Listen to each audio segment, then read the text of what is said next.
नमस्कार। मैं जीवन ज्योति अज फिर तुंदे सामने लेइयै आई हैं अपने डुग्गर दी इक होर सौगात जिहदा नां है लूनका बूर।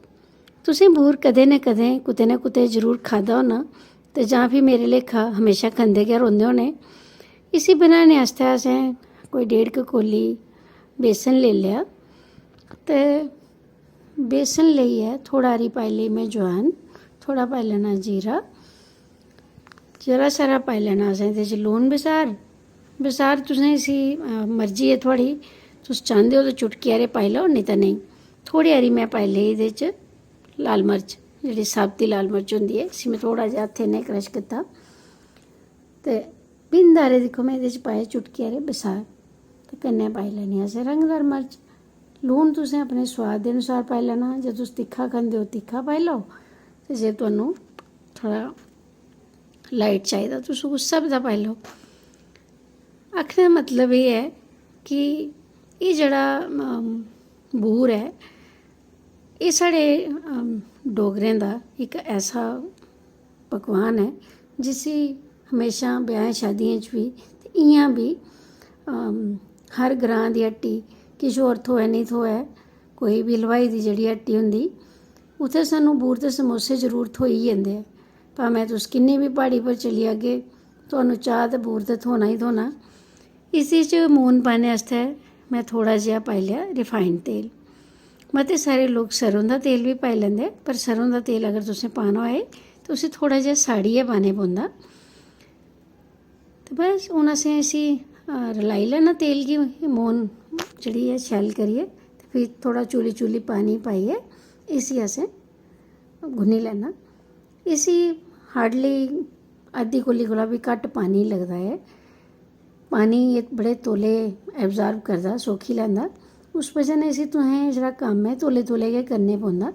और इसी करने आस्तै कोई ज़्यादा टाइम निं लगदा ऐ। अजकल्ल ते सौखा कम्म ऐ, एह् सांचा आए दा एह्दे च पाना ते चल बूर पकाई लैना। पैह्लें होंदा हा कि पूनी लैनी, टाइम लगदा हा उसी। अजकल्ल ते बस आटा गुन्नेआ, नरम कीता ते बिच्च पाया ते चलाई लेआ।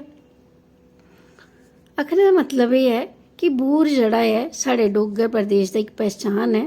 तुस होर जो मर्जी खाओ पर जेह्ड़ा एह् बूर ऐ एह्दा सोआद जेह्ड़ा ऐ जिनेंगी लग्गे दा बचपन कोला ओह् अज्ज तक बी भुलदे निं हैन।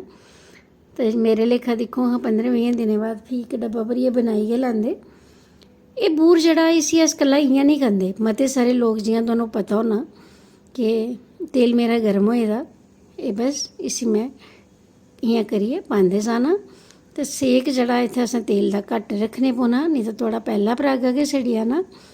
बस फ्ही तुसें इसी पांदे गै चलाई निं सकदे। तुस इसी 2 मिंट इसी थोह्ड़ा आकड़ी लैन देना ते फ्ही तुसें परती लैना।